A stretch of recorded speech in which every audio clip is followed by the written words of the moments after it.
Olá, bem-vindo, bem-vinda ao estudo da Bíblia através da lição da Escola Sabatina. Essa é a nossa classe de professores. A gente está vivendo agora esse retorno da pandemia, ou principalmente o retorno da Escola Sabatina, né? E você, professor de Escola Sabatina, e você que não é professor, mas gosta de estudar a Bíblia, é muito bem-vindo aqui com a gente, tá bom? Esse programa é produzido pela Associação Paulistana. Você que assiste aqui pelas redes sociais da Paulistana, tem uma novidade, né? Essa lição, ela está sendo disponibilizada hoje, sábado, 1h da tarde, tá? E a partir de agora, o nosso horário oficial é sábado, 1h da tarde, é quando a gente lança o nosso link, fica disponível para você. Você pode participar aí no chat também, no Facebook, YouTube e tal. E a partir daí fica disponível a semana inteira para você acompanhar, estudar. Se você quiser estudar aos poucos, a gente já deixou preparadinho para você. Você pode pular de dia para dia, tá? Facilitar a sua vida, ou você pode assistir toda de uma vez, quantas vezes você quiser, tá bom?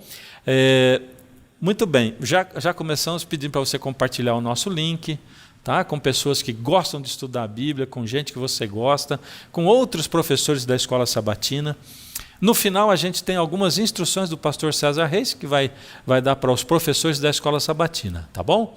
Mas a gente tem a lição 2, hoje vamos estudar a lição 2, com o nosso trio especial aqui. Aqui em cima, a gente encontra o Alisson Brasil. Oi, Alisson, você está trabalhando onde? Fala para nós.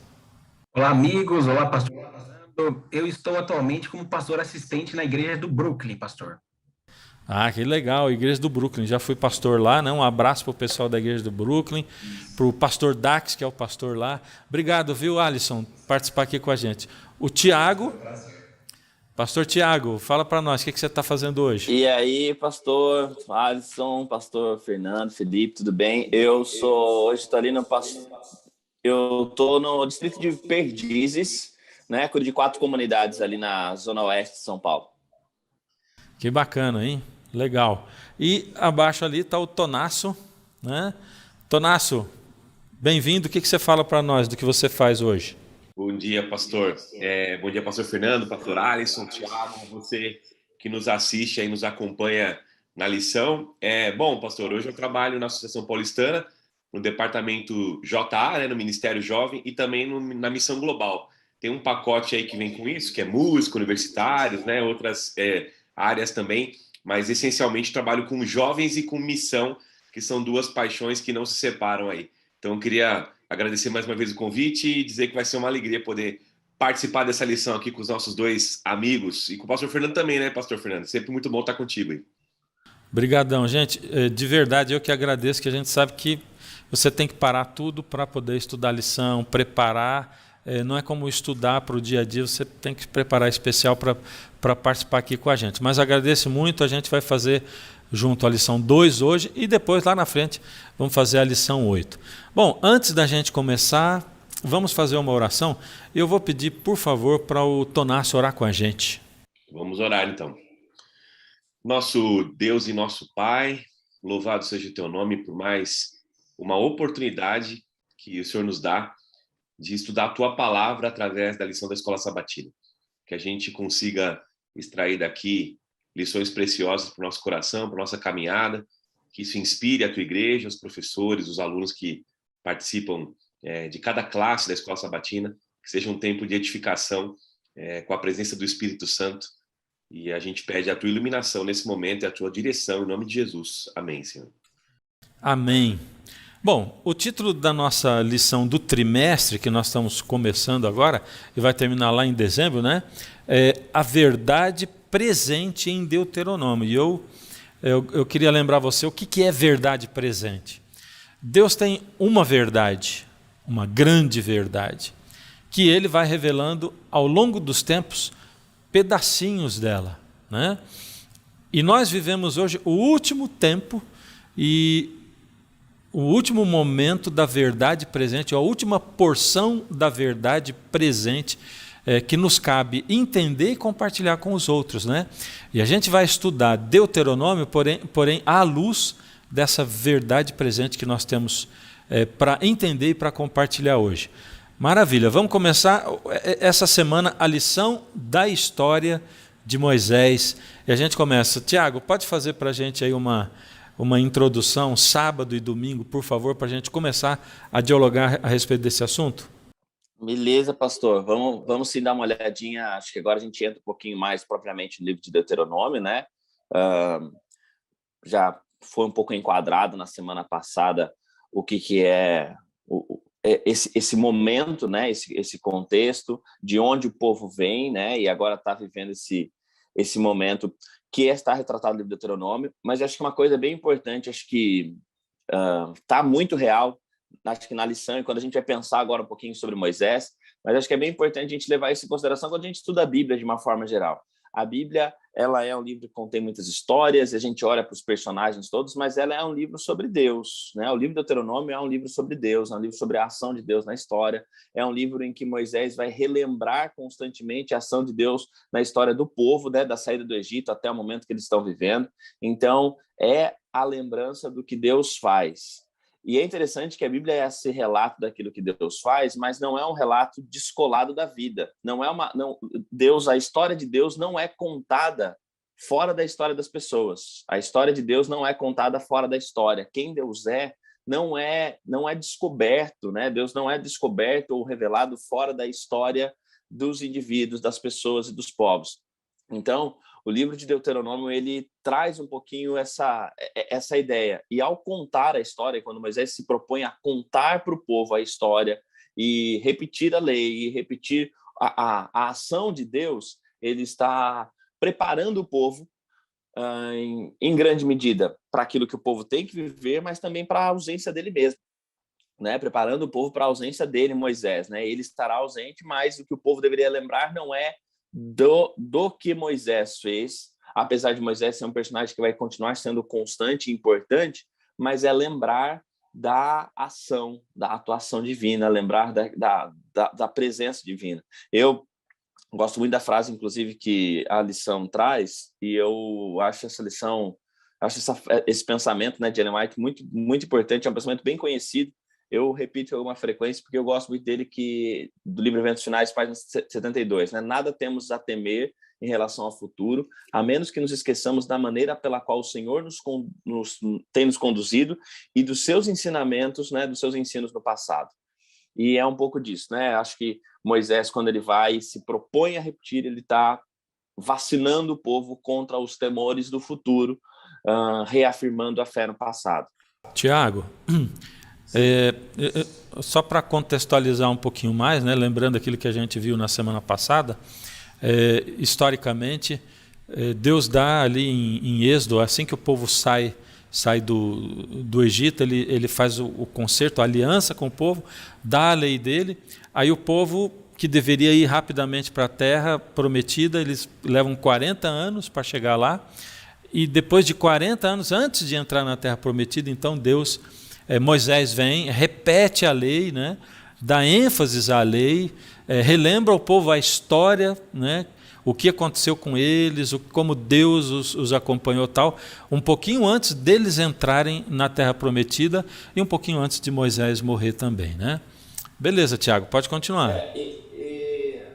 É interessante pensar nisso também, olhando para Moisés. Né? Nós estamos falando de um período de 40 anos, nós estamos falando de um conteúdo que cobre aí, são 4 livros, né? Êxodo, Levítico, Números, Deuteronômio, então a gente está falando de muita informação, mas também de muito tempo, né, vivido, e Moisés é esse que aparece no comecinho, né? Êxodo capítulo 2, né? Já aparece ele sendo chamado, sendo trazido à cena, e Deuteronômio é esse Moisés que vai está repetindo tudo isso e vai sair também de cena. A influência de Moisés, ela vai ser percebida durante depois todo o resto da Bíblia, né? A gente vai olhar, os profetas vão recorrer a Moisés, a gente vai olhar depois no Novo Testamento, né? O próprio Cristo trazendo Moisés, Paulo falando sobre ele. Então a gente tem a influência de Moisés, não dá para negar essa influência na formação não apenas na formação do povo, mas na formação do pensamento. Então, Moisés é esse instrumento de Deus cujo impacto não dá para ser medido muito rapidamente, e não dá para restringir o impacto dele também ali, aquele momento. E uma das cenas interessantes de Moisés, acho que o que vale lembrar, é da relação de Moisés com o povo. Moisés é alguém que se entende, né, como hebreu, né, percebe, né, ele é criado distante dos hebreus, mas ele entende, ele reconhece que ele é hebreu, ele percebe a sua origem, tenta resolver alguma coisa, né, naquele episódio lá em Êxodo, que ele comete um assassinato do egípcio, acaba ficando longe do povo. Ele é alguém que está distante, ele é alguém meio que vem de fora para socorrer o povo. Mas a relação dele com esse povo é uma relação muito, não só muito próxima e vive com episódios muito intensos, mas é uma relação de muito amor. E o estranho é que a Bíblia não relata, não há muitos relatos desse amor sendo correspondido. O que esse povo? Não tem muitos relatos do povo falando para Moisés coisas, olha, Moisés, nossa, você é muito legal com a gente, você é não tem. Esse reconhecimento não aparece no texto. Mas aparece um Moisés constantemente presente na vida deles, e esse Moisés que até em Êxodo capítulo 32, diante da dureza do coração do povo, diante de um povo que está pecando contra Deus, Moisés ele se coloca como um intercessor. Moisés é esse líder, ele guia o povo, ele está fazendo todo esse momento, mas ele se coloca também nessa situação de intercessão, em que ele cumpre dois papéis, porque depois na Bíblia a gente vai ver muito claramente nas próximas páginas da Bíblia esses papéis, né? O papel do profeta, que fala em nome de Deus para o povo, e o papel do sacerdote, que fala em nome do povo diante de Deus, né? Esses dois personagens que fazem esse caminho. A gente encontra esses dois em Moisés nesse momento, né? Moisés é esse que está falando para o povo em nome de Deus, mas é esse que intercede também em Êxodo 32, ele fala sobre isso, né? 32, quando ele fala, né? Senhor, pode riscar o meu nome do livro da vida, né?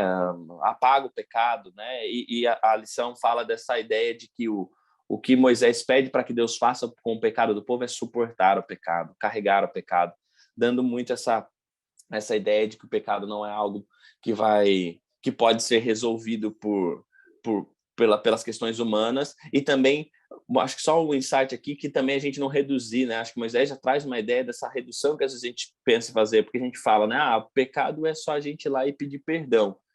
Para a gente é só ir pedir perdão.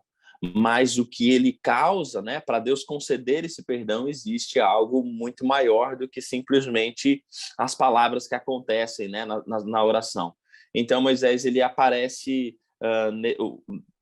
como essa figura que faz a intercessão, que compreende a relação, mas que está fazendo essa intercessão mais de mão dupla.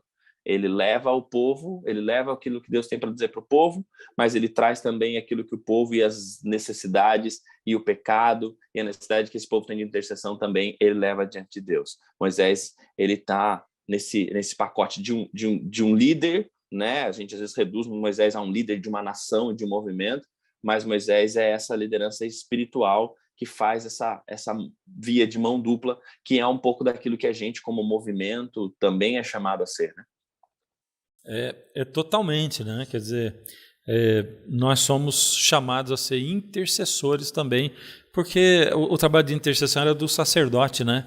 E aí nós somos chamados para ser sacerdotes, né? É o que diz a Bíblia. Me chama a atenção várias coisas isso aí nesse panorama que você deu, né? Primeiro que a vida de Moisés foi uma vida de mudanças drásticas, né? Muito drásticas, porque eu imagino assim que alguém que viveu dentro do palácio como filho da filha de Faraó, ele aprendeu a ser servido, né? E ter tudo à mão. E depois ele vai para o deserto, onde ele fica ali também 40 anos, são 3 períodos de 40 anos, né? E ele fica totalmente longe das pessoas, isolado e tal. E de repente Deus o chama e ele assume uma liderança de quase 2 milhões de pessoas, que era o tanto de gente que ele levava pelo meio do deserto, incluindo mulheres, crianças e homens, né? Quase 2 milhões de pessoas. Então, Aí ele assume essa liderança, e eu fico pensando cada vez que mudava as coisas, né? Porque a gente parece que conforme o tempo vai passando, você se assenta mais, você assume sua personalidade, o lugar onde você está, onde você quer estar e tal. Moisés, em geral, ele não estava onde ele queria estar, pelo contrário, ele aprendeu a querer estar onde Deus queria que ele estivesse, né? E isso é uma coisa muito legal. E eu gostei demais da gente estar estudando isso aqui agora, porque eles estudaram e compreenderam e revisaram a história antes de entrar na Terra Prometida. E a gente está em vias de entrar na verdadeira Terra Prometida. Por isso, é muito interessante a gente rever a história de Israel e a nossa história também, né? Aqui entra a nossa história, principalmente é bom a gente rever tudo isso aí. Alguém tem mais alguma coisa para comentar a respeito aqui do sábado e domingo, ou já passamos para segunda-feira e o Tonasso já conduz a gente?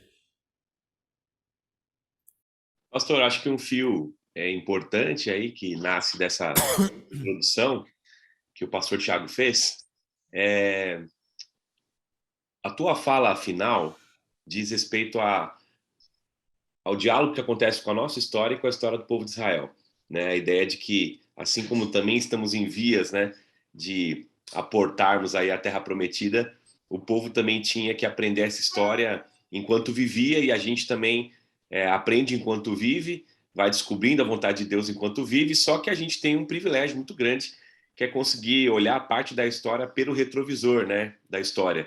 A gente consegue olhar e ter algumas certezas, algumas convicções. E eu vou fazer esse fio que você deixou aí para puxar para segunda-feira, porque a segunda-feira vai falar sobre uma profecia que foi cumprida.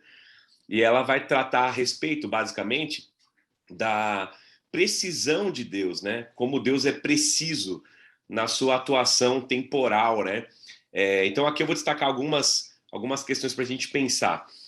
O texto de Deuteronômio, ele abre, para quem estudou a lição na semana passada, introduziu o capítulo 1, né? Por que Moisés fala aquelas palavras e todo esse contexto, esse quadro maior que é Deuteronômio. Eu vou destacar aqui o verso 3 de Deuteronômio 1, apenas para você que está acompanhando a gente aí, poder se lembrar por que eu vou citar esse texto agora, para você que está estudando a lição ou já estudou a lição.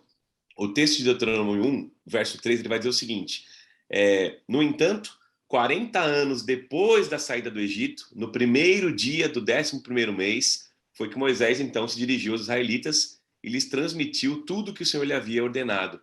Engraçado que a ideia dos 40 anos depois é muito importante para a Bíblia, assim como datas e a precisão divina para algumas profecias são muito importantes para a Bíblia, para a gente ter uma convicção de um Deus que atua na história. Então, pastor Fernando, quando você fala que, assim como Israel estava entrando na Terra Prometida, tinha algumas incertezas, Deus ia revelando suas certezas através de períodos proféticos, através de atuações dentro da história, para que nós, como o Tiago leu, não tivéssemos medo de nada do futuro, se a gente pudesse olhar o passado. E aqui acontece algo muito curioso, que você talvez não se lembrasse aí enquanto lia sua Bíblia, mas Deuteronômio vai te lembrar que Deus já começa a agir de forma muito clara antes de chegar a Daniel e Apocalipse, as profecias que se cumprem, 1260 anos, para você que é adventista já estudou isso, né?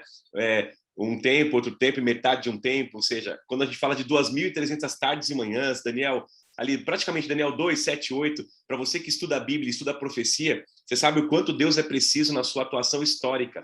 Para quem já estudou o livro de Daniel, para quem nunca estudou e está assistindo a gente aqui agora, fica aí meu convite, meu desafio para você, estudar o quanto Deus se revela na história através das profecias de Daniel. Mas aqui nós estamos falando de Deuteronômio, e Deus já está cumprindo precisão profética. Então aqui, quando ele diz depois de 40 anos, quando ele afirma após 40 anos depois, por que é que Deus faz isso, né? Então a lição ela vai trazer essa precisão baseada no texto de Números, a partir do verso aqui, Números, deixa eu pegar aqui a referência, Números capítulo 14, verso 34. Então só para você ter guardado aí, Números 14, 34, vai dizer o seguinte: uma vez que seus espiões, os espias, né, passaram 40 dias fazendo o reconhecimento da terra, vocês andarão sem rumo pelo deserto durante 40 anos, um ano para cada dia, como punição por sua culpa. Assim saberão o resultado de se opor a mim. Basicamente é o seguinte: Deus fez com precisão o castigo se cumprir pelos dias que eles passaram espiando a terra e não confiaram no Senhor para que lutasse por eles. E então Deus faz um castigo profético preciso, né, para a didática do povo. Eles passam, então, um dia espiando a terra e duvidando. Deus, então, castiga o povo com um ano dessa transição para chegar na terra. É curioso, pastor, que quando no texto de Deuteronômio ele começa aqui, não sei quantos de vocês já tomaram conhecimento desse detalhe, se você ainda não tinha lido o texto, volte lá para ler o texto, ele fala assim, ó, normalmente, na minha versão está escrito assim, verso 2 de Deuteronômio 1, normalmente são necessários apenas 11 dias para viajar para o Sinai. No entanto, o povo demorou 40 anos. É gostosa essa contradição aparente do texto, né? Ó, demora 11 dias, mas o povo demorou 40 anos. Por quê? Porque Deus foi preciso na sua profecia que tinha dado ao povo em relação ao castigo que receberiam. E aqui eu quero destacar uma coisa, para você que gosta de profecias e gosta de entender o quanto Deus é amoroso ao traduzir sua lei, sua justiça, sua redenção, sua graça, através de datas também. Deus faz muito isso de maneira didática para nós. Tem algo curioso, e na época que eu estudava na teologia, eu me lembro que tinha um professor que falava o seguinte, olha, Deus é tão preciso que tem profecias que são exatas em suas horas em que ela acontece, na hora em que ela acontece. Ou seja, no minuto em que ela acontece. Deus é tão preciso dentro da história e tem o controle da história de maneira tão grande que a hora em que acontece aquela profecia vai ser dedicada para Deus e vai ser realizada por Deus na hora exata. E aí ele citava, pastor, aquela hora nona em que Jesus morre, né? Na cruz de Cristo ali, quando ele é crucificado, ele fica, na verdade, 6 horas ali pendurado na cruz. O Mateus vai dizer isso, o Marcos também vai dizer isso, os evangelistas. E aí, quando o sacrifício da tarde está sendo feito, que era 3 da tarde, o texto diz, Mateus 27, que Jesus ele entrega o seu espírito. Ele brada e entrega o seu espírito. Por que eu estou destacando isso? Porque é muito bonito você ver que Jesus morre como Cordeiro de Deus na hora nona. Ou seja, na hora em que o sacrifício do cordeirinho no templo era feito. E aí você sabe que isso é muito simbólico e muito preciso. Jesus não morre às 3 da tarde à toa. Jesus morre às 3 da tarde como um simbolismo muito grande de que nenhum cordeiro agora precisaria ser morto, porque o Cordeiro de Deus, ele agora tira o pecado do mundo. Então, por isso que quando ele morre na hora do sacrifício, o véu se rasga, para que não haja mais ali sacrifício naquele templo humano, mas para que agora o povo confie, né, no sacrifício do Cordeiro de Deus. Então, estou dando esse exemplo só para você que está estudando a lição com a gente, que vale a pena você que é professor citar na classe, né, para dizer que Deus é preciso não só nas suas profecias, como foi com o povo de Israel nos 40 anos de punição, mas também é preciso até em horas, né, para você que gosta aí de ver um Deus carinhoso com o seu povo para poder continuar sendo justo dentro desse tempo. Agora, o que isso me ensina sobre Deus? E eu destacaria aqui 2 coisas. Primeiro, que Deus é um Deus extremamente organizado, né? Organizado na sua história, organizado dentro do tempo. Eu não sei como Deus se relaciona com o tempo, mas eu sei que Deus usa o nosso tempo cronológico, o cronos que a gente tem, para poder se revelar. Então, leve a sério, né? Acho que um conselho para segunda-feira é leve a sério aquilo que Deus revelou através dos seus profetas. Leve a sério as profecias, estude as profecias, estude a maneira que Deus conduz a história, porque existe uma verdade por trás disso, que é um Deus tentando se revelar com amor, né, para poder, através dessa organização que ele se revela no Cronos, no nosso tempo, ele mostra o seu amor. E segunda coisa, a questão da fé, que eu destacaria na segunda-feira. A questão de um Deus que cumpre sua promessa, porque castiga um povo durante 40 anos, e exatamente no dia 1º, depois dos 40 anos, ele começa a se revelar de novo, um Deus que cumpre sua promessa, e através dos reinos da história, ele mostra, através das datas, decretos, o que ele vai realizar na história humana, um Deus que cumpre suas promessas e sacrifica, entre aspas, né? O Messias entrega a sua vida exatamente na hora do sacrifício do Cordeiro, que era feito no templo, é um Deus que você pode confiar. É um Deus que você não precisa duvidar. Se ele prometeu que vai voltar em breve, a gente não sabe data, e isso não é importante para nós, mas pode confiar que os sinais vão apontar para esse momento, você não tem que duvidar de nada e temer nada, porque ele se revela nos detalhes, dentro do tempo, pela sua enorme graça. Eu acho que essa é uma boa lição prática aí de segunda-feira, olhando essa precisão. Então vale a pena destacar isso para a sua classe aí da Escola Sabatina.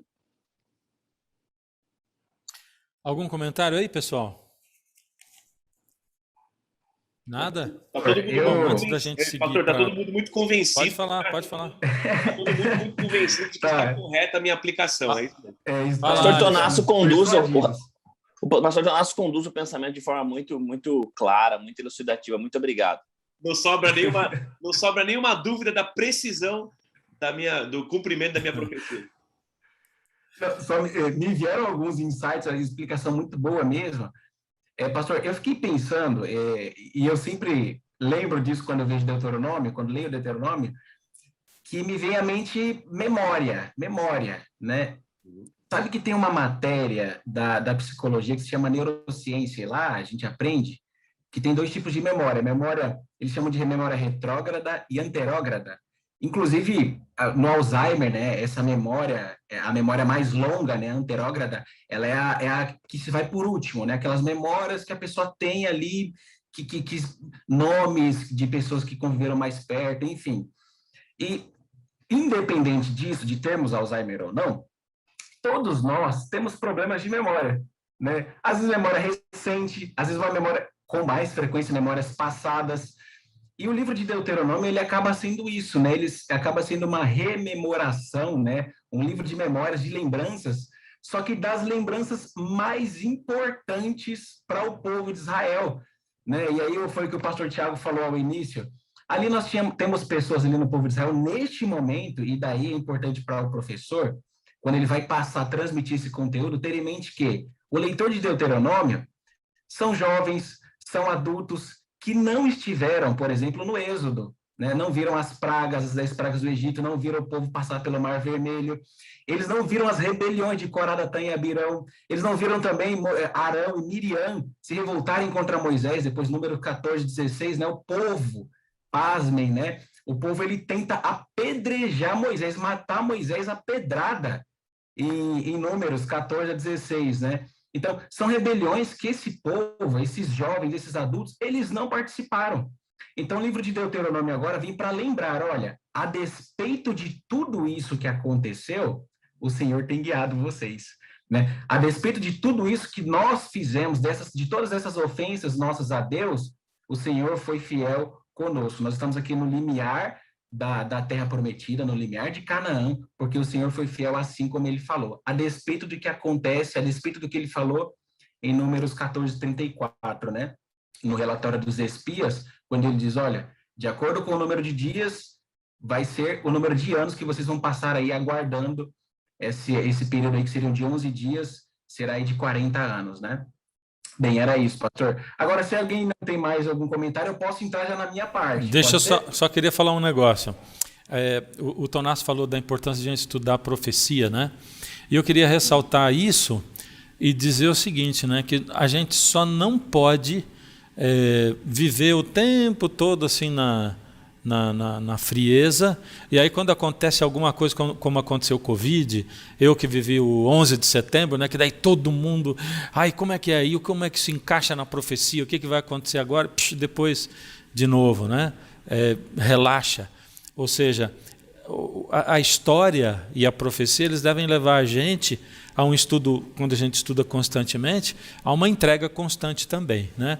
E aí, voltando àquilo que o Alisson falou, quem tinha 40 anos, até 40 anos, tinha nascido no deserto, esse povo que andava aí do Deuteronômio, né? Tinha nascido no meio do deserto. E os que tinham um pouco mais são os que eram criança na época do Êxodo, né? Então, era um povo assim, grande parte deles tinha nascido no meio do deserto e um número deles, que não era muito elevado, ainda era criança quando saiu do Egito. Beleza, pode emendar lá na terça-feira. Pois não. Só se o senhor me permite, antes do Alisson continuar, eu achei interessante isso que está dizendo, porque eu acho que é uma coisa, quando Moisés conta a história, quando a gente pensa na profecia e tal, a gente fala, né, de estudar, a gente é um povo, né, que se incentiva muito a estudar a Bíblia, a gente está aqui estudando a lição da Escola Sabatina, a gente faz isso dentro de uma relação com Deus, né, dentro de um relacionamento com Deus.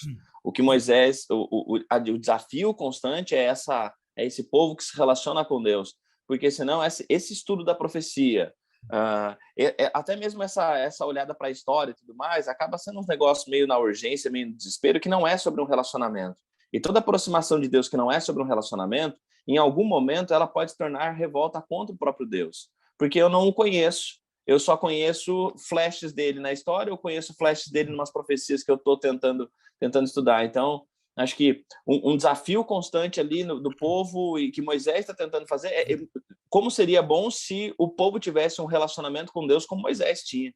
E em nenhum momento eles se privam disso. Não é Deus que não quer, eles se privam disso. Então, acho que o estudo da profecia, o estudo da história, o que a gente está fazendo aqui, como o que a gente está estudando, faz sentido se a gente está pensando que a gente quer conhecer mais a Deus, a gente quer um relacionamento com Ele, e não apenas ter um monte de informação e poder falar, não, nós sabemos o que vai acontecer, nós sabemos disso, daquilo, da profecia ou da história e tudo mais. Acho que entender que tudo isso é parte e faz sentido numa relação real com Ele. E quando a gente está fechado para o Espírito, você vê, por exemplo, os discípulos de Emaús lá, né, que Jesus diz assim, poxa, mas como vocês são... tem o coração fechado, né? Porque vocês não reconheceram o que diz a Escritura, o que os profetas falaram. E ele começa desde Moisés, né? Falando das profecias messiânicas, né? E de tudo que estava aplicado a ele. Então, eles tiveram a profecia, mas também tiveram o relacionamento com ele, porque eram discípulos de Jesus, andaram com Jesus. Se a gente não tiver o coração e a mente aberta à influência do Espírito, a gente pode ter profecia, pode ter relacionamento e não chegar a lugar nenhum, se esse relacionamento não for um relacionamento de coração aberto, né? Alisson, quer partir para terça-feira aí? Sim, pastor. Em terça-feira, aqui para efeitos didáticos, eu gostaria de dizer que eu gosto de pensar Deuteronômio dentro da crescente ali dos 4 livros que vêm antes dele, né? Então, você tem Gênesis, por exemplo, que vai falar da história da criação. São perguntas que a filosofia ela se debruça e tenta responder até hoje, né? De onde vim, quem sou, para onde vou. Em Gênesis, nós temos uma identidade. Êxodo, nós vemos ali que o Senhor ele tem o controle da história, o Senhor ele liberta o povo, então ele envia as pragas, ele fala com o governador do Egito, com o faraó, né? Ele liberta o seu povo da escravidão, tanto da escravidão espiritual que eles viviam, quanto da escravidão ali econômica, laboral, que eles haviam estado ali durante aqueles anos, né? Depois a gente tem Levítico. Levítico é o Senhor habitando no meio do povo, então o Senhor ensina, ele passa as prescrições do que os sacerdotes, de como os sacerdotes deveriam manipular, dirigir, conduzir os cultos, os rituais para o povo, porque o Senhor iria habitar no meio deles. Então, vinham as prescrições ali para fazer a tenda, enfim, o Senhor vai dando as prescrições. Em Números, então, nós temos a peregrinação no deserto, né? Então, o Moisés, ele vai escrevendo ali, ele vai colocando todas as vezes em que o povo se rebelou contra Moisés e acabava sendo uma rebelião contra o próprio Deus, já que Moisés, ele representava a liderança do próprio Deus. Então, Números, ele vem colocando isso para o povo, né? Olha, a despeito da sua infidelidade, da desobediência, o Senhor tem sido fiel, né? E, por fim, vem Deuteronômio, quando toda aquela geração já morreu, né? Nós temos ali todos os que estão ali agora no limiar para entrar em Canaã, são os que nasceram no deserto, e agora Moisés vai rememorando, relembrando eles, o povo, de tudo que havia acontecido e por que, a despeito disso, eles deveriam fidelidade a Deus, porque o Senhor foi bom com eles durante todo o período da história deles, desde o começo ali até agora ali com os pais deles, enfim. Quando eu lia o livro de Deuteronômio, eu chegava nessa parte aqui, pastor e amigos, né? Me via um certo enfado, porque eu pensava assim, não, mas eu acabei de ler isso aqui em Gênesis, em Gênesis, melhor dito, em Êxodo, Levítico, e agora ele repete de novo. E me dava a impressão, quando eu era adolescente, de que o livro de Deuteronômio era o livro de alguém meio preguiçoso que estava só repetindo ali, enchendo o livro ali com coisas que eram repetidas, a gente já sabia. O que faltava na minha mente, o estalo ali que eu não tinha, era que nós estamos falando para um público aqui de décadas na frente, né? De 40 anos depois ali de tudo que havia acontecido. Então, um livro de rememoração. E o que isso nos ensina? O livro de Moisés, ou o ato de Moisés, melhor dizendo, ele nos fala também, pastor, sobre as duas funções, ainda que indiretamente, dos 2 advogados que nos são apresentados no Novo Testamento. A função do primeiro advogado, de acordo com Cristo em João 14, ele diz assim que vai enviar um outro advogado, portanto, ele é o primeiro. E a função desse advogado é nos defender junto ao Pai, né? 1 João 2, 4. Agora, capítulo 2, capítulo 4. Agora, a função do segundo advogado é nos defender, é nos persuadir no tribunal do nosso coração. É a função do Espírito Santo. Sabe, de uma forma protótica, Moisés ele acaba fazendo isso aqui no livro de Deuteronômio, né? Ele defende o povo diante de Deus, né? Então, quando o Senhor ele se ira contra o povo, né? O Senhor fica extremamente chateado com a rebelião do povo, Moisés diz: Senhor, se o Senhor não salvar eles, então risca meu nome do livro da vida. Mas Moisés também faz o papel que nós vemos revelado, né, claramente revelado no Novo Testamento, que é o papel do Espírito Santo, né, que é nos convencer do pecado, da justiça e do juízo. Ou seja, ele fala ao coração do povo, ele repete tudo para o povo e diz assim: olha, vocês precisam ser obedientes a Deus, né? Então, Moisés, a liderança, a figura de Moisés aqui, também é uma figura de Cristo, também é uma figura do papel dos dois advogados do Novo Testamento. Uma outra coisa que a lição de terça-feira traz para nós, justamente aqui no verso 12 até o verso 17, é um ato que, para mim, de muita humildade, né? Sempre me impressionou ler essa particularidade aqui, dessa porção aqui de Deuteronômio 1, porque quando você vai lá em Êxodo 18, você percebe que o contexto dessa porção aqui, na verdade, é que o sogro de Moisés, quando viu o que Moisés estava fazendo, o povo se multiplicou. A despeito da desobediência, o Senhor, ele multiplicou o povo era numeroso. Só que Moisés, ele se desgastava muito, atendendo todas as demandas do povo. E aí vinha o sogro, e aí quem diz isso para nós é Êxodo. O sogro de Moisés diz assim: olha, não é bom isso que você faz, então nomeiem líderes, né, de 10, de 50, de 100, de 1000. Veja, quem era Moisés nessa altura aqui? Moisés era um grande líder, o Senhor já tinha acreditado Moisés diante do povo, Moisés já tinha feito grandes sinais, milagres diante do povo, Deus estava com ele. Ainda assim, nós temos um líder extremamente experiente, do ponto de vista humano, também experiente, porque ele já está aqui com 80 anos, mas ainda assim, uma pessoa humilde. Ele ouve o sogro dele e ele acata ali, né? Ainda que ele consulta ao Senhor, mas ele acata ali o que o sogro havia dito, e então ele organiza o povo, né? Ele organiza o povo em líderes de 10, de 50, de 100, de 1000, e essa organização, pastor, para nossa compreensão, ela é muito importante. No Antigo Testamento, aqui no texto hebraico, eles usam a expressão kahal, né? Que é a expressão de uma comunidade, uma congregação, que acaba sendo um protótipo da comunidade, da organização que se estabelece no livro de Atos. Ou seja, a igreja como organização, né, o povo de Deus como organização, é um princípio de Deus desde o começo. Ela é uma ideia de Deus desde o princípio, melhor colocando, né? Sem organização, a obra do Senhor ela não teria o mesmo impacto, o mesmo efeito que ela tem hoje. Pastor, eu gostaria aqui, inclusive, nesse momento, de dizer aqui algumas das vantagens, por exemplo, e só colocando aqui, não para... como efeito didático mesmo, mas de como que a Igreja Adventista do Sétimo Dia, por exemplo, é abençoada enquanto organização. Veja, olha, nós estamos entre as maiores organizações do mundo. Só você fazer uma busca aí, e você vai perceber isso, né? Nós temos uma lição da Escola Sabatina que é traduzida em vários idiomas, o mesmo conteúdo, os adventistas estão alinhados. Nós conseguimos potencializar nossa mensagem através da organização, né?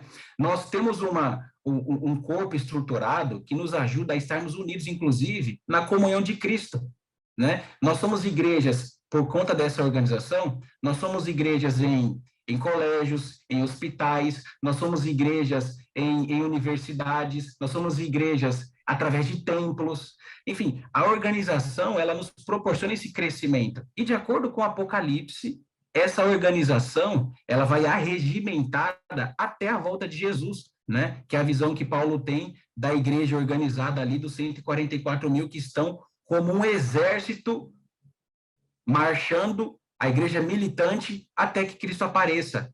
E aí tem um texto que eu gostaria de considerar com vocês, que eu gosto muito também, é um texto de Mateus, no capítulo 16, a lição utilizou esse texto, é Mateus capítulo 16, o verso 18 diz assim, olha, também eu te digo, isso Cristo conversando com Pedro, né? Também eu te digo que tu és Pedro, e sobre esta pedra edificarei a minha igreja, e as portas do inferno não prevalecerão contra ela.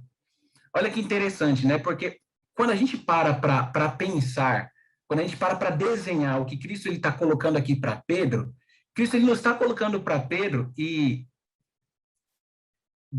Enfim, eu vou utilizar uma figura de linguagem, espero que você consiga compreender na devida proporção, mas Cristo ele não está colocando uma igreja covarde. A igreja de Cristo não é a igreja que se defende do exército, dos poderes de Satanás. A igreja de Cristo é a igreja que avança. A igreja de Cristo, ele usa uma palavra aqui, ele diz assim, né? O próprio Cristo, ele diz assim, as portas do inferno não prevalecerão contra ela. É uma igreja que ela arrebenta a porta do inferno. Não é a igreja que ela fica batendo na porta do inferno, ela avança. Ela vai até onde estão os cativos do inimigo e ela os tira de lá, tira da opressão espiritual, ela liberta eles. A igreja de Cristo organizada é a igreja de Cristo que ela avança, ela milita, ela não apenas se defende, ela milita. E isso para nós é importante compreender, justamente já aqui na organização de Moisés, em Deuteronômio capítulo 1, porque desde o princípio é intuito de Deus organizar o seu povo para que a sua obra avance, né? E aí, para concluir, o que eu acho bonito da liderança de Moisés é que Moisés, ele ouve o conselho do sogro, ele vai lá e ele pede para Deus sinais para o povo acreditar que ele está falando no nome de Deus. A impressão que eu tenho é que Moisés, ele não está preocupado em ser um líder de sucesso diante das pessoas.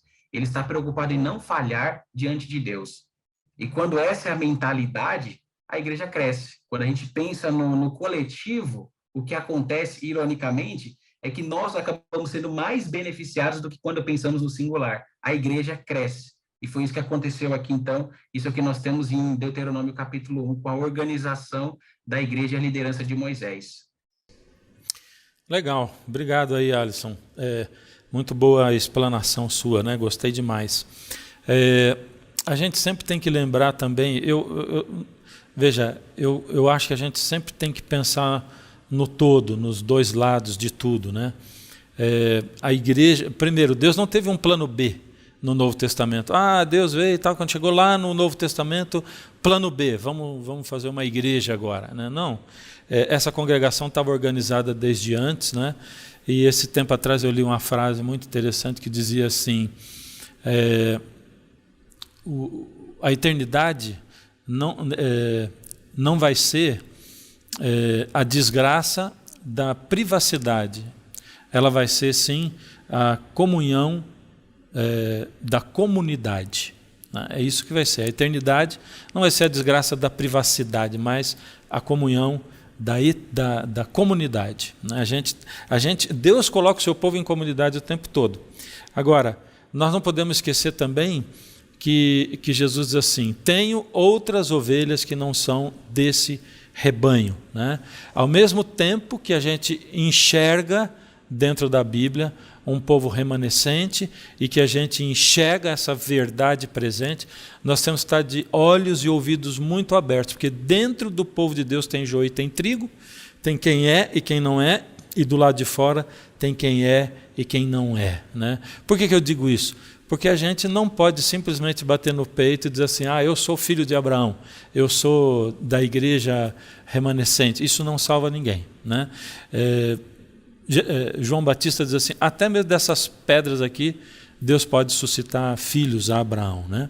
Gente, nós vamos ter que dar uma corridinha. Pastor. Pois não, pode falar. Só, como para a gente também não pensar, né, que é um povo que tá ali vivendo, e a gente está falando das coisas e pensar que esse povo organizado, né, que o pastor Alisson tá mencionando, ele é fruto da ação do Espírito, né? Quem o organiza é Deus, né? E aquilo que Deus organiza está para além dos esquemas humanos, né? Não é a nossa capacidade, né? Então, esse povo que está na orientação, quando esse povo ele se coloca no lugar que eles na verdade, os esquemas deles, né? E até já posso até ir aqui para a quarta? Tá, só queria comentar um negocinho. A gente vai precisar dar uma corridinha, tá bom? Estamos meio atrasado. Eu corro. Que aí a gente entra no momento num relato do Deuteronômio, que é esse episódio em que um povo ele se organiza lá para espiar a terra, mas ele volta, né, com o cálculo humano. Nós temos X força, os que estão de lá têm força Y, nós vamos perder nessa batalha. Sem lembrar que quem estava os colocando nessa jornada, né, nesse caminho é Deus. Essa é uma história conhecida e como a gente está com pouco tempo, eu quero só chamar a atenção, acho que para aquilo que já foi de alguma maneira mencionado, que é esse povo que tem que padecer no deserto, e aí tem uma coisa importante, a história está sendo recontada, e agora a gente tem a história sendo recontada com uma ênfase diferente. Se em um momento a história é recontada para mostrar a ação de Deus, a história também é importante para mostrar como muitas vezes nós não dependemos dele, ou como ele não interfere na história, ou ele não atropela a nossa liberdade. Quando eu penso na minha história, eu sou chamado a pensar na ação de Deus e também eu sou chamado a pensar nos momentos em que eu limitei essa ação. Então, agora, há uma história sendo recontada para isso. E eu acho interessante, a lição coloca os textos em paralelo, né? Números 14, Deuteronômio capítulo 1, o verso 20 a 46. Eu chamo a atenção para mim, acho que o coração do relato, né, do Deuteronômio capítulo 1, tá que no versículo 32. Para mim, assim, fica um negócio muito, muito forte, né, que o povo está lá vivendo as suas experiências com Deus e tal, mas aí no versículo 32, mas nem por isso crestes no Senhor vosso Deus. A história do povo que está sendo recontada é uma história de um povo que está vivendo a intervenção divina, vendo coisas importantes e grandiosas, mas nem por isso está crendo, que é uma coisa importante da gente levar em consideração para a gente sair daquela ideia romântica de que milagres geram fé. Ver fenômenos vai gerar algum tipo de fé, né? Então, esse povo mostra para a gente isso. E uma coisa que acho que vale a pena salientar é que a lição, ela conta esse pedaço, e aí, quando chega lá em Deuteronômio, vai falando, né, do finalzinho, né, do texto, vai falando, conta, né, o que o povo viveu e tudo mais, e aí a lição traz essa ênfase de que Deus ele precisa ser percebido através do seu povo, né? Aquilo que Deus ia fazer através do povo, ao conquistar a terra e tudo mais, tal, não é pro povo, não é sobre o povo, é sobre a glória de Deus. E esse é um tema importante no texto do Pentateuco, principalmente nos 4 livros, né, Êxodo, Números, Levítico e Deuteronômio, que tudo que a gente está vendo por aí não é simplesmente a descrição de um povo, mas a descrição de um Deus que será glorificado através do povo. O amor de Deus, a bondade, o poder, a capacidade, a sabedoria de Deus será vista através do povo. E essa intenção de Deus através do povo não mudou. Como é que Deus usa todas as coisas para a glória dele? Não é tanto uma agenda, não é uma agenda humana. A gente decidir, não, vamos glorificar a Deus dessa maneira, vamos glorificar a Deus daquela maneira. Não, nós vamos glorificar a Deus nas circunstâncias que vierem. Esse povo estava sendo chamado a viver para a glória de Deus. Viver para a glória de Deus. E o plano, e Deus não deixa de ser glorificado no período de provação no deserto. Deus não deixa de ser glorificado. A glória de Deus, ela se manifesta com esse povo seguindo uma rota e conquistando, mas indo por um outro caminho, à medida que há abertura, à medida que há desejo de viver para a glória de Deus, Deus fará isso no seu povo. Então, Deuteronômio chega com esse recado. Há uma história que aconteceu, há uma história que não precisa ser repetida, há um Deus para ser visto na história, há um padrão de não crença que precisa ser interrompido, e em todo o tempo existe um Deus a ser glorificado. Maravilha, eu queria ressaltar uma outra coisa aqui, a questão da intercessão de Moisés e do nosso papel como intercessores, porque a gente se perde muito nessa coisa da intercessão, né? Quando Moisés intercede com Deus pelo povo, não é pelo argumento de Moisés que Deus se convenceu. Moisés, vou destruir, Senhor, mas o que vão dizer do Senhor tal? Poxa, é verdade, vão falar de mim isso, aquilo. Então tá bom, não vou destruir agora, não vou fazer de você uma grande nação. Na verdade, não tem nada a ver com isso, né? Deus ele tá para agir. Deus quer mostrar o juízo dele, né? Quer mostrar como Deus pensa a respeito daquilo que o povo faz, mas ele quer oferecer uma oportunidade para que Moisés participe como intercessor, né? Essa questão da intercessão é um assunto muito legal para a gente estudar, é bem profundo, né? Mas você vai entender, por exemplo, em outros casos, né? Com Elias, por exemplo, né? Que Deus avisa para Elias que ia parar de chover, mas Elias vai e começa a orar para parar de chover. Depois de 3 anos e meio, Deus avisa que vai voltar a chover, Elias vai e começa a orar para voltar a chover. E dessa vez a descrição é bem minuciosa, né? Ele ora 7 vezes. E se ele tivesse orado 6, não teria chovido, mas ele orou a 7. Mas Deus já tinha dito que ia parar de chover durante 3 anos e meio. Deus falou no começo, Deus falou no fim, mas ele intercedeu. Deus oferece para nós a oportunidade de participarmos daquilo que ele deseja fazer nesse mundo, né? Por exemplo, na oração do Pai Nosso, Jesus diz assim: seja feita a tua vontade. Por que Jesus ensina que a gente ore para que no universo seja feita a vontade de Deus? É como se Deus ele dependesse de nós. Ele não depende, mas é como se ele dependesse de nós e da nossa participação, entre aspas, a autorização. Eu preciso de seres humanos caídos no pecado para trabalharem junto comigo, intercedendo, me permitindo interferir nesse mundo que é dominado pelo pecado. Você entende?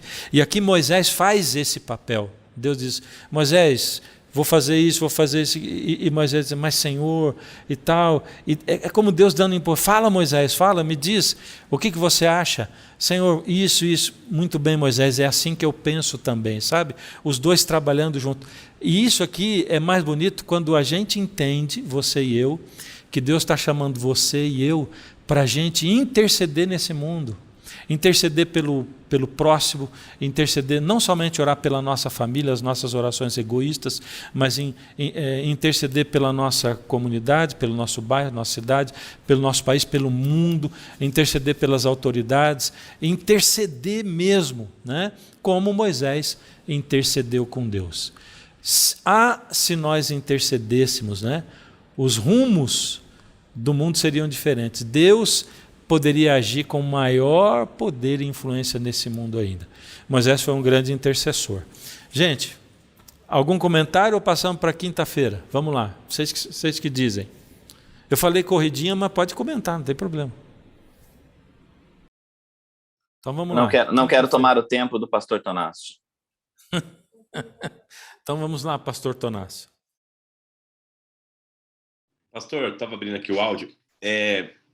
Você falou algumas frases interessantes aí agora na tua reflexão sobre a fala do pastor Tiago. Você colocou o seguinte, né, que Deus faz com que a gente participe do que ele está fazendo no mundo, né? Eu acho uma perspectiva muito bonita isso. Primeiro pela misericórdia de usar a gente como agente para, por exemplo, ser uma bênção para as pessoas, assim como ele faz com Abraão, dizendo que através deles, né, através daquela família de Abraão e sua família, as nações seriam benditas e abençoadas. Então aquela frase, ser tu uma bênção, é muito forte, né? Mas a gente também pode participar de processos que não são tão agradáveis, como, por exemplo, participar do juízo de Deus aqui na Terra, né? E isso aconteceu com Israel. A lição vai encerrar quinta-feira trazendo um assunto super delicado, muito controverso, que eu inclusive vou pedir para que meus colegas façam algum comentário também, se eles quiserem somar nesse momento. O Thiago está dizendo que não, porque ele quer que eu corra, mas, pastor, é um assunto que, para além da intercessão, que é um grande assunto para a gente estudar, também é um assunto muito controverso e que gera muitas dúvidas na igreja, né? em relação ao juízo de Deus com o povo cananeu, né, com o povo que sofre o juízo de Israel, que, no caso, é convidado, aí o povo é convidado a destruir essa nação, e não só destruir a nação, mas aí os detalhes são muito, muito delicados, que é destruir a nação, os animais, as crianças. Então há um genocídio, literalmente, aí nessa cena, e a violência é um assunto na Bíblia que a gente não pode deixar de tratar com a seriedade bíblica, teológica, né? Então, eu vou ter que ser mais ao ponto aqui nessa reflexão, mas eu queria só destacar a vocês o seguinte: a Bíblia tem muitos episódios onde o povo de Israel, ele luta com outras nações, e ele é convidado e convocado, sim, a participar de juízos que Deus já havia estabelecido sobre aquela nação. Eu vou destacar aqui, deste ponto da lição, da iniquidade do amorreu, aqui na quinta-feira, que Deus já havia dito que ia exercer o seu juízo nesse povo. Há muito tempo Deus já havia citado isso, e a lição vai trazer Gênesis 15, né, lá no começo, como o pastor Alisson fez ali um histórico de cada livro, né? Lá na raiz de tudo ele já fala sobre isso, ali no verso 15, no verso 16, né, de Gênesis 15. Eu vou ler rapidamente só para ficar dentro do contexto. Deus fala assim, ó: depois de 4 gerações, seus descendentes voltarão à terra, pois a maldade dos amorreus ainda não chegou ao ponto de provocar meu castigo, né? Mas eu vou castigar a nação, diz Deus, que escravizar o meu povo, ou seja, quem escravizar vocês, eles vão ser castigados, e vocês vão sair de lá com muita riqueza. Mas depois de 4 gerações, seus descendentes voltarão a essa terra, pois essa maldade ainda não chegou, né, no limite para mim. Então Deus está dizendo o seguinte: ele já tinha um juízo para executar sobre esse povo. Então aqui tem todo um contexto histórico e profético de Deus sobre esta ação de juízo de Israel sobre os amorreus. Então é muito importante você entender isso, porque Deus não autoriza o povo de Israel a realizar este tipo de ação. Isso não é um padrão da Bíblia. Deus não fala isso sempre para o povo: ó, você vai lá e destrói tudo, o templo, o animal, a esposa, a criança, os bebês. Deus nunca faz isso de maneira assim aleatória, tá? Isso é a primeira coisa que você tem que entender. Eu vou recomendar a leitura de um livro para quem quiser se aprofundar nesse assunto.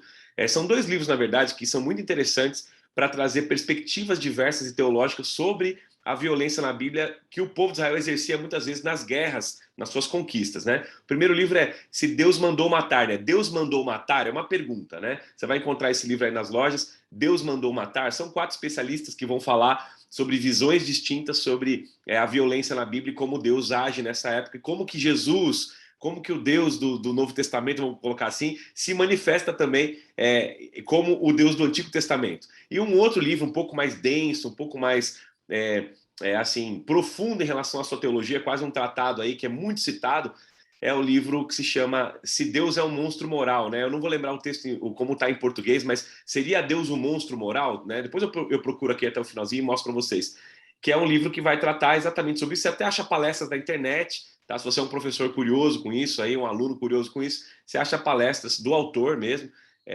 sobre isso na internet. Se não me engano, é o Paul Copan que escreve esse livro. Eu estou aqui lembrando de memória mesmo, eu não anotei aqui, não fui buscar, mas posso fazer isso daqui a pouco. E ele fala sobre esse assunto. Então, qual que é o resumo, para eu não poder aqui alongar, porque daria uma lição, uma baita lição, ou um bom fórum de discussão sobre essa questão do juízo de Deus. Eu vou destacar rapidinho 3 pontos rápidos aqui para você ficar na memória. Primeira coisa, existe um contexto histórico de juízo sendo declarado por Deus sobre essa nação, que antecede o ato da nação de Israel nessa guerra, e a lição termina dizendo que Deus é um Deus que estava cumprindo, né, o seu juízo. Então, segunda coisa, o juízo de Deus, ele não é punitivo apenas para o pecador. Deus não vem para punir o pecado e extinguir o pecado, porque ele é um Deus assim que está, sei lá, naquela manhã ele acordou afetado e triste e desmotivado, e falou: quer saber, eu vou destruir aquele povo ali porque eles estão me incomodando demais e eu não quero mais isso. Não, Deus é um Deus que usa o seu juízo, né, a sua justiça divina, ela é redentiva. Em que sentido que ela é redentiva? Ela é redentiva porque ela vem para redimir aquele povo que é fiel, aquele povo que permanece no meio de um povo pecador. Deus elimina o pecado, assim como foi no dilúvio, né, elimina o pecado, e quem não aceita a sua graça, a sua misericórdia, porque Deus é um Deus justo, sim, mas é um Deus que sempre usa a justiça e o juízo para redimir um povo. assim será também na volta de Jesus. Jesus não vem para acabar apenas com o pecador porque ele está irado com o pecado. Ele vem para redimir o seu povo. Então, primariamente, quando há uma obra de juízo, ela vem para que haja a redenção daqueles que são justos. Então, para pensar nisso, tá? Deus não vai destruir pessoas pelo seu bel prazer. Deus vai redimir um povo. Só que para redimir um povo, ele, então, muitas vezes, para separar esse povo, assim como será na volta de Jesus, o pecado vai ter que ser extinto. E assim, aqueles que não aceitaram sua misericórdia, então também serão extintos com o pecado, porque o pecado não habita naquilo que é santo. E terceiro ponto, há um tempo de misericórdia que Deus dá a todos. E essa nação aqui, alguns autores, na sexta-feira, se você ler a sexta-feira depois com calma na sua casa, você vai ver que alguns autores vão trazer frases fortes, do tipo essa aqui. Eu vou ler algumas para você, só para destacar. Ele fala assim, olha, por exemplo, ó, como criador, Deus pode fazer o que quiser com as pessoas e ainda estar certo, porque ele é o criador, ele tem toda a autoridade. Né? Segunda frase, ó, os caminhos de Deus são mistérios, nunca o entenderemos completamente. Por isso, não devemos nos preocupar com isso. Aí ele cita aquele texto, né? Porque os meus pensamentos são maiores que os vossos, assim como os céus são mais altos que a terra, meus pensamentos também são maiores. Deus tem essa questão do mistério de Deus colocada nessa proposta das ações divinas. Então a gente não discerne o princípio divino, a gente não discerne o coração divino, a gente só vê ele se revelando e tenta aprender sobre isso.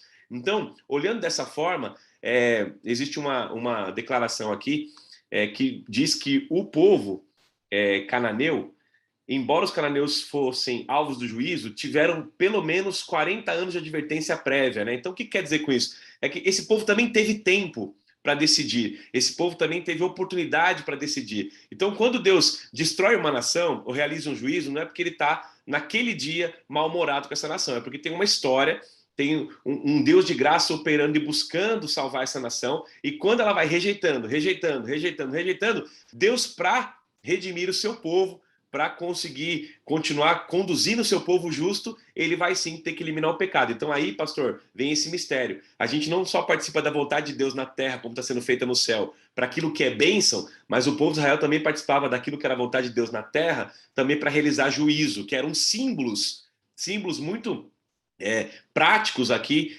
porque corta na carne do povo, existe violência, existe morte, mas eram símbolos de que Deus é um Deus de juízo, como eu falei, é um Deus de misericórdia, mas é um Deus que também vai redimir o seu povo, vai dar poder para o seu povo, vai lutar pelo seu povo para poder salvá-lo. Então aqui, no fim das contas, eu vou terminar com o que a lição mesmo fala na quinta-feira. Ela diz o seguinte, né? Ele fala assim, olha, por enquanto, dadas as informações limitadas sobre o contexto, a gente tem que confiar na bondade divina. O autor coloca assim, temos que confiar na bondade divina, que é revelada de tantas outras formas. Em outras palavras, eu não quero simplificar o assunto aqui, mas eu preciso ir ao ponto. Se nós cremos que Deus é bom, e é bom o tempo todo, como a gente canta por aí, e nós não discernimos, né, todo o mistério divino, a gente não sabe como Deus age, por que Deus age, talvez nós tenhamos sim algumas respostas apenas na eternidade, mas isso não separa o caráter de Deus de um caráter amoroso. Por isso que vale a pena você ver, primeiro, que o juízo de Deus é redentivo, que Deus tem um tempo de misericórdia e graça, e Deus age sempre em favor do seu povo justo, aquele que aceitou a sua graça dentro do tempo de misericórdia. Então, antes de você julgar a ação de um juízo, note sempre isso. O juízo da redenção, o juízo de um Deus de graça e o juízo que dá o tempo necessário para o povo aceitar a graça. Dentro desse paradigma, você vai ter sempre mais paz para entender que Deus é bom e a sua bondade permanece para sempre. Mas, agora terminando abrindo o coração, eu também me incomodo, como você que é professor e aluno se incomoda de imaginar uma nação matando, né, outra nação inteira. Eu também sinto isso no coração, corta o meu coração. Eu não tenho todas as respostas, mas minha resposta é: eu creio na bondade divina. E a gente poderia estender esse assunto por muitos e muitos encontros aqui, mas eu queria terminar dizendo isso. A lição vai até citar um texto sobre Jesus dizendo, ó, quem vê a mim vê ao Pai. Então, se você vê Jesus, um Deus de amor que salva, você também pode conhecer o caráter de Deus que não mudou, mas talvez a gente não tenha todas as respostas, e o bonito da fé é isso, mesmo sem todas as respostas, confiar na bondade divina. Valeu, Tonácio. Bom, a gente nota também que... Bom, primeiro, os livros que você indicou são muito legais.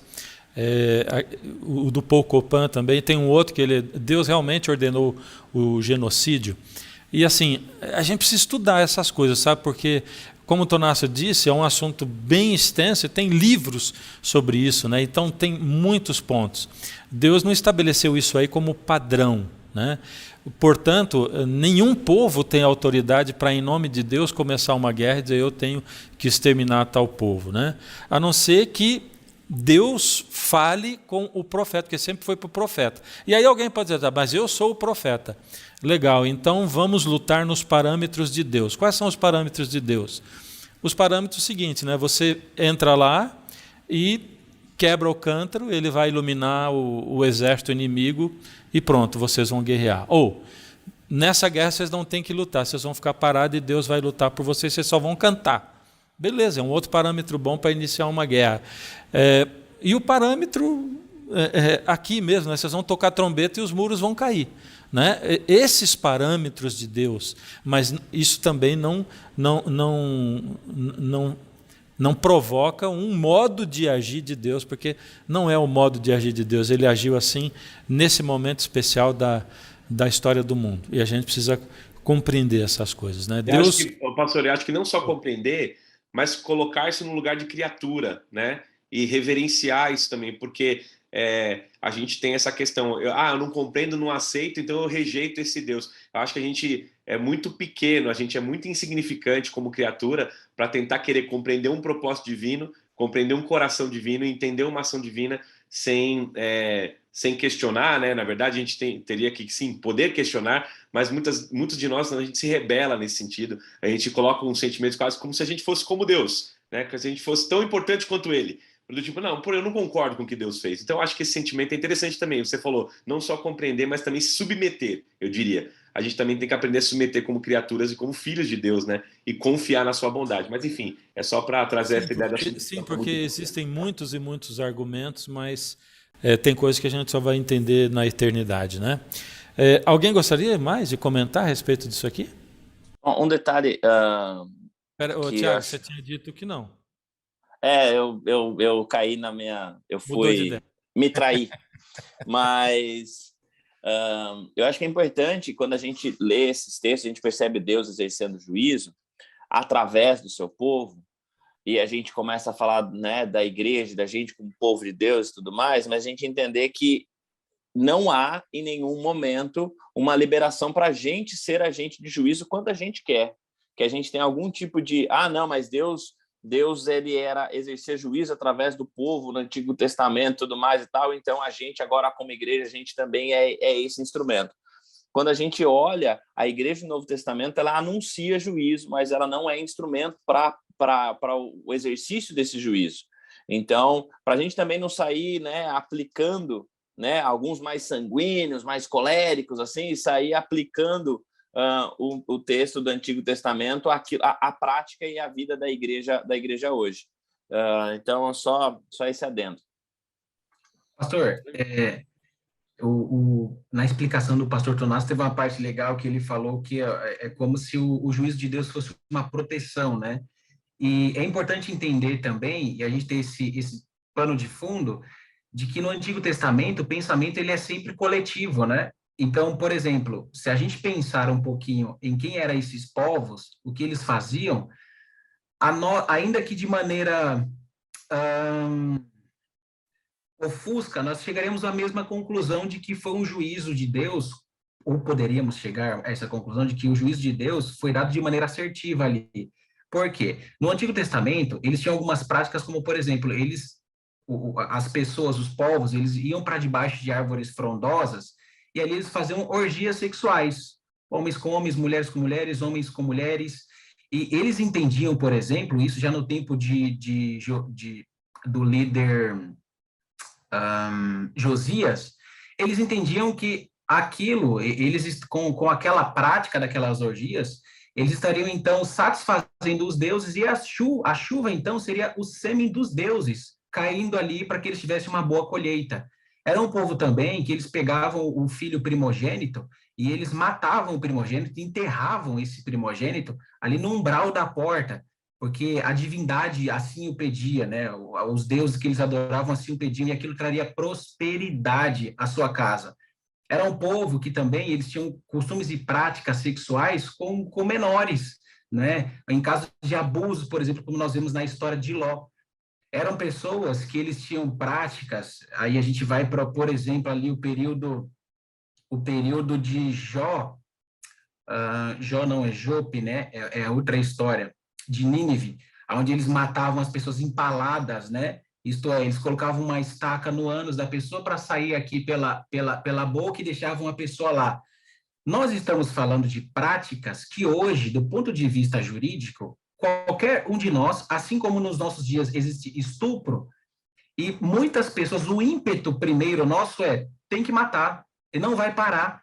E quantas histórias nós já ouvimos, por exemplo, em situações dessas, em que acontece uma absolvição e volta-se a cometer a prática, né? Enfim, só utilizando aqui para considerar as proporções, se Deus mandou matar, era porque realmente aquele povo, eles tinham práticas que colocavam em perigo todo o desenvolvimento, toda a história da humanidade. Então, Deus, pensando no coletivo, mandou matar, inclusive as crianças, né? Tem uma frase de Ellen White, e ela usa essa frase no contexto da volta de Jesus, né? Quando finalmente ele vai extirpar do pecado o Satanás e os pecadores. Ela diz assim que Deus ele vai fazer uma obra estranha, né? E eu gosto muito de entender isso quando Deus ele manda matar, né? A gente vê, nós percebemos um Deus de amor, e quando ele faz isso, é realmente uma obra estranha, é uma obra estranha de amor dele, mas faz parte, é um elemento desse amor também, não promulgar a maldade no coração das pessoas, né? E da humanidade nesse caso. Valeu. Gente, nós estamos terminando a lição, passamos um pouquinho do tempo, mas eu queria chamar a sua atenção para esse assunto, sabe? Porque muita gente que diz, como foi citado aqui, né? Pelos nossos convidados, né? Muita gente olha um assunto como esse, não concordo com Deus e desiste de Deus, né? Mas, puxa, existem muitos e muitos e muitos argumentos fantásticos, né? Eu estava lembrando de vários aqui enquanto eles estavam falando, né? E a gente não tem tempo para falar. Mas, por exemplo, Dawkins, que se tornou, afinal das contas, vamos dizer, uma aberração ou motivo de risada da comunidade científica, mas ele chama Deus de xenofóbico, né? E isso é alguém que odeia a pessoa de outra nacionalidade, né? E se tem uma coisa que Deus não era isso. Deus não fez isso aqui por xenofobia, né? Até porque, ao chamar Abraão, ele já disse que você vai ser bênção para todas as famílias da terra, né? Abraão, ele teve contato com muitas outras pessoas de outras nações, né?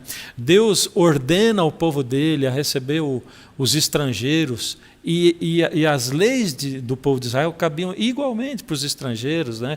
Moisés se casa com uma cuxita de pele escura, ou seja, ela era uma pessoa negra de outra nação, né? Então, etíope. Então, assim, Deus não é xenofóbico, né? A gente não pode ir para esse lado. Existem muitas e muitas coisas para a gente estudar. Eu acho que esse é um convite para a gente estudar, sempre, lógico, com o olhar daquilo que o Tonasso falou, né? Como é que nós, seres humanos, vamos entender Deus e a sua justiça, né? Mas precisamos estudar, porque isso nos ajuda a entender melhor, porque Deus também não deixa a gente assim no limbo, né? Outra coisa que a gente poderia perguntar, mas essas coisas que eles faziam na religião deles, não era simplesmente porque eles estavam praticando a religião dos pais e dos avós?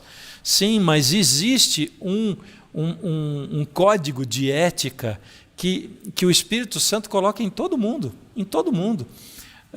Você vai ver, acho que o julgamento do homem, acho que é o livro do Lewis, né? Onde ele cita várias nações com o mesmo código moral, que inclui não matar, não roubar, não adulterar, respeitar o pai e a mãe e tal. Então esses cananeus, eles também tinham acesso a tudo isso, mas eles escolheram dar vazão aos seus sentimentos, e aí entra esse propósito de Deus, que era um propósito espiritual, não simplesmente político, não simplesmente de favorecer Israel, era um propósito espiritual que a gente tem que entender bem. Bom, esperamos ter contribuído com vocês. Eu quero agradecer aos nossos convidados aqui, né? ao Alisson, ao Tiago e ao Tonácio, muito obrigado, trouxeram coisas maravilhosas. Você que é professor de escola sabatina, permanece um pouquinho, pastor César Reis tem algumas instruções importantes para você, tá bom? E antes de terminar, nós vamos orar. Eu vou pedir ao Alisson que ore conosco, por favor. Oremos. Senhor Deus, obrigado por sua bondade, obrigado porque o Senhor é um Deus que multiplicou o povo a despeito de quem é. Obrigado porque o Senhor nos salva a despeito de quem somos. Louvado seja o Senhor pela liderança, pela organização da igreja e porque o Senhor, de maneira amorável, nos conduz rumo à eternidade. O Senhor nos abençoe. Em nome de Jesus. Amém. Amém. Obrigado, gente. Obrigado aí pela participação de vocês, pela sua audiência também. Um grande abraço. Até a próxima. Olá, tudo bem com você? Espero que você tenha tido muitas bênçãos de Deus na sua vida durante essa semana, né?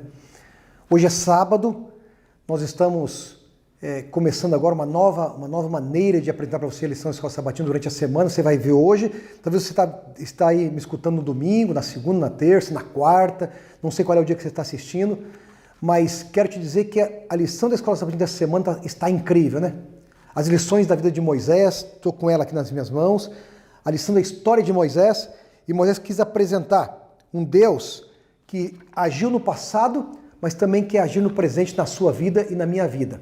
Aprendemos aí com o pastor Fernando, junto com aqueles que estão apresentando a recapitulação da lição da Escola Sabatina, ou aqueles que estão agora, nós estamos numa nova metodologia de aprendendo dia a dia, e você está aprendendo conosco aí. É muito bom ter você. E você, professor da Escola Sabatina, veja que ferramenta extraordinária que você pode usar na tua igreja. Você pode divulgar isso nas mídias sociais. Você pode fazer com que os teus alunos da Escola Sabatina estudem a lição diariamente, porque eles já têm a lição da Escola Sabatina, já fizeram assinatura pelo Projeto Maná, mas se você não fez ainda, você pode ainda fazer, tá bom? Se você não fez assinatura no dia 3 agora de outubro, que passou, você ainda pode fazer a assinatura da lição da Escola Sabatina. Por quê? Para você não ficar de fora. Nós agora estudamos a lição dia a dia. Durante toda a semana você está estudando a lição da Escola Sabatina. Olha que bênção é isso. Olha que coisa extraordinária. Então você, diretor da Escola Sabatina aqui da Paulistana, incentive os seus professores, incentive os seus alunos. Lembre-se, dia 16 de outubro, na outra semana, nós vamos retomar as classes da Escola Sabatina nas nossas igrejas. Nós temos o projeto, e animando você, que é líder aí da Escola Sabatina, que a partir do dia 16 de outubro, queremos retomar o estudo da lição da Escola Sabatina em classes, mas tomando todos os devidos cuidados, tá bom? Se na tua igreja não pode ter 4 classes, que façamos 3, 2, uma classe ali, mas é importante nós retomarmos, não é, o estudo da lição da Escola Sabatina ali na classe, lembrando sempre que o grupo da Escola Sabatina é uma unidade evangelizadora, lembra disso, tá bem? É uma unidade evangelizadora, e é importante nós termos o contato com os irmãos durante a semana, acompanhá-los na sua vida pessoal também, nos colocar à disposição deles. Então você que é professor da Escola Sabatina, você é o subpastor, você é um pastor daquelas pessoas que estão ali na tua classe, tá bom? Lembre-se que não é só o estudo da lição da Escola Sabatina. Isso é importante, é muito importante. Mas lembre-se que o mais importante é nós aprendemos de Deus, mas também ensinar para outros que não conhecem ainda como você conhece, tá bom? Então, essa semana estudamos aí como é que Deus agiu no passado, a maneira como é que Deus trabalhou no passado, as lições da vida de Moisés, mas lembrando sempre que precisamos ter a lição em nossas mãos, tá? Faça assinatura aí, aproveite para que você tenha aí o estudo diário, você, sua família, sua esposa. Lembre-se que você é responsável pelas crianças. Elas não fazem assinatura da lição da Escola Sabatina. É você que tem que fazer isso. E você, professor e professora, anime os seus alunos a todos terem a lição da Escola Sabatina, tá bom? Estude durante a semana, aprenda durante a semana, reparta com seus amigos, mande esse link aí. Você que é professor, você que é diretor da Escola Sabatina aqui da Paulistana, manda esse link aí para os seus alunos. É importante você ter o cadastro deles todinho, Hoje é muito fácil, né? O WhatsApp, você pode ter o cadastro deles todos ali, você pode mandar para eles diariamente, porque agora nós vamos estudar dia a dia, durante toda a semana, nós não vamos mais recapitular, nós vamos estudar o dia a dia, como você está acompanhando aí agora, nessa nova metodologia, tá bom? Aproveite, amigo, aproveite, irmão, tá bem? Não deixa de aproveitar e aprender mais daquilo que Deus quer falar para você, tá legal? Eu espero você aqui na próxima semana, Deus te abençoe ricamente, um forte abraço para você e tenha um sábado, uma segunda, durante essa semana feliz e abençoada na companhia do Senhor, tá bom? Um forte abraço, Deus te abençoe.